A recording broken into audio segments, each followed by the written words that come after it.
Hi, my name is Sawyer Smith, and this is my HRA 410 Marketing Harvard Business Simulation.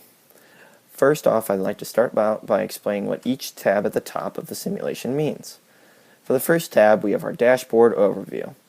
And our dashboard overview is a screen that pops up after each quarterly decision is made. At the top here, it displays how each of our target market segments, A, B, C, D, and our small customers are represented. Right here under our segment share, in the orange, it demonstrates what our large customers are like. In the white here on the pie graph is our competition. And on this side in the blue is our small customer segment. And the white, of course, again, is our small customers.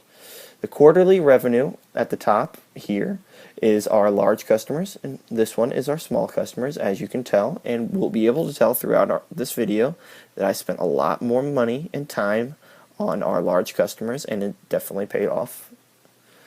The unit sales, again, here's our large customers, here's our small customers, and it's displayed first by year, and then if you go into it, it'll display each quarter and what each quarter sales per that segment was. Down here at the bottom is our profit margin. And for our profit margin, again, it is displayed in years here at the bottom, but if you want to click closer and see what individual ones, you can see what profit percentage for each month. Our average prices, this is our average prices for our smaller customers and our larger customers as well. As you can tell, I try to keep it pretty constant. And then this is what our spending was on each of our features. Our next tab is our net prices. And our net prices is displayed for each of our target market segments. The darker blue at the top line graph, the darker blue, is what ours is for our net prices for ours, and then underneath is our competitors in the lighter blue. As you can tell, I try to keep my prices just a little bit higher than the competitors, but at a very constant rate throughout. Customer purchases. And then in this tab, this shows what each customer purchased each quarter for each target market segment. So as you can tell at the top two graphs, this is our larger customers, and our larger customers definitely had more purchases in that time compared to our smaller customers, which I said earlier.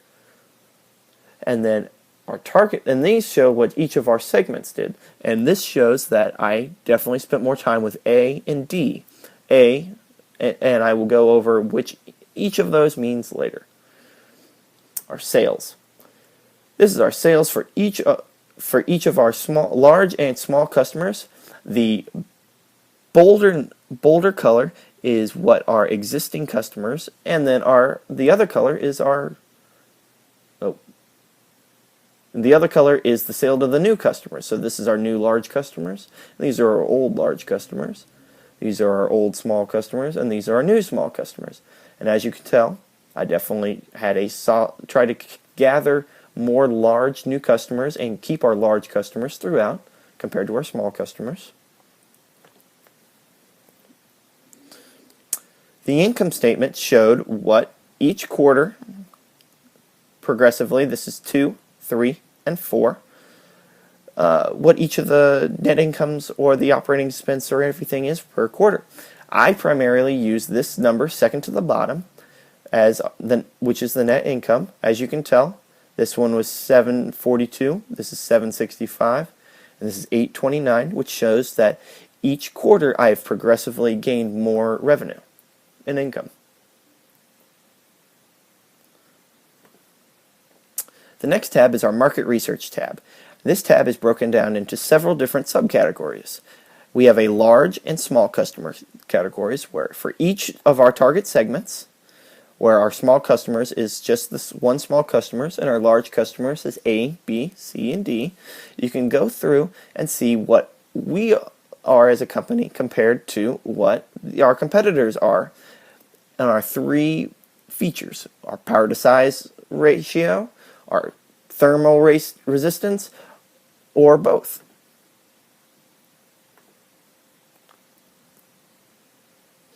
And as you can tell, I try to stay just above what our competition is. For product performance for our power to size, I I increased it just a little bit throughout, so that way you can, as you can tell here, that it just barely increased throughout. But for our thermal resistance, I really didn't want any of the changes. That wasn't the market I was really trying to reach on this one. As you can tell here, where our thermal resistance is very constant compared to my competitors, which grows very slightly throughout and is always above mine. For customer satisfaction, this tab was key for me when doing the simulation. For our target A, this group, which you can view what they have to say after each quarter by clicking that right there, this gives you a little feedback on what each customer received in their last order. So segment A is like a larger hospital, and they are not price sensitive at all, which is very nice. And they are primarily focused on the power to size ratio, which I increased throughout to maintain the happiness of that segment. Segment B is more dependent on our thermal resistance, and that is why they are not very satisfied with me, just pretty satisfied with me, because I did not increase it throughout. Segment C, on the other hand, is very satisfied because they are both dependent on the power to size ratio and the thermal resistance, where these are our new customer segment. Segment D, on the other hand, is very price sensitive, and for them I had my discount set at 20%. For all the other ones, I had it set at 10%.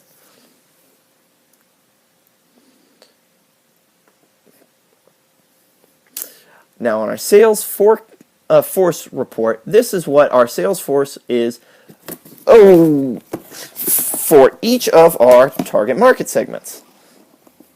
Now, the pie graph, I have tweaked just a little bit for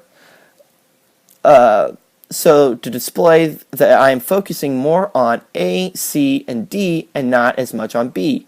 For A, C, and D, I increased my sales to 30%, whereas B I had 11%.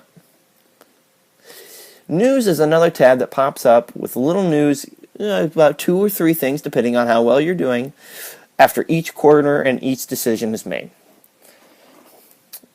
This shows that on most chances it'll say that you've either increased or decreased your large or small customers, and just relative on how you're doing. On our Decide tab, normally you click this and are able to make all your adjustments. At the end of the simulation, this shows that I have made $8.3 million in our segment. So when I was focusing on my price, I set my price at $150, and I really wanted to maintain that price throughout. Since that's a very high price, I had to increase it from $140 to $150, and I really wanted to keep it just so my customers could develop a sense of loyalty and trust with me, that I wasn't going to raise or lower the price on them. I try to keep everything very constant. I have to say that I definitely spent more money on the larger customers, and if I was to try to do this again and maybe a different way, I would definitely spend a little bit more on segment B to try to maybe get an overall better satisfaction out of everybody.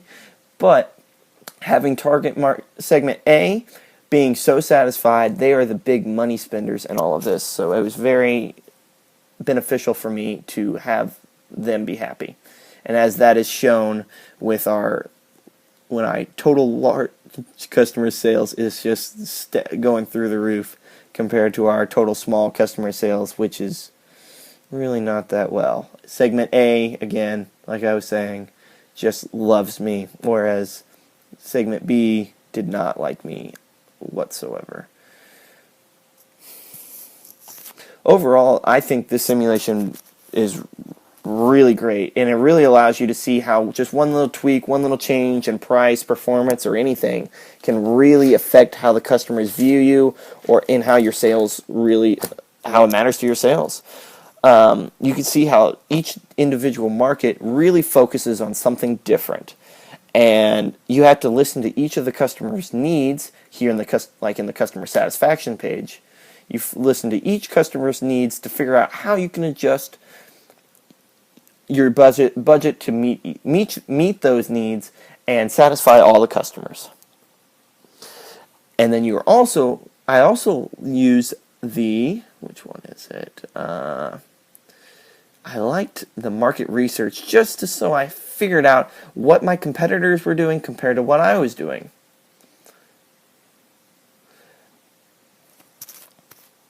Overall, I honestly learned quite a bit from this simulation, and after being fired multiple times, which I have to say is a great way to learn how to do things, I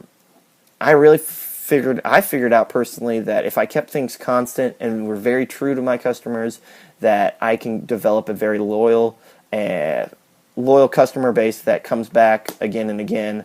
Whereas you see this in which one are you?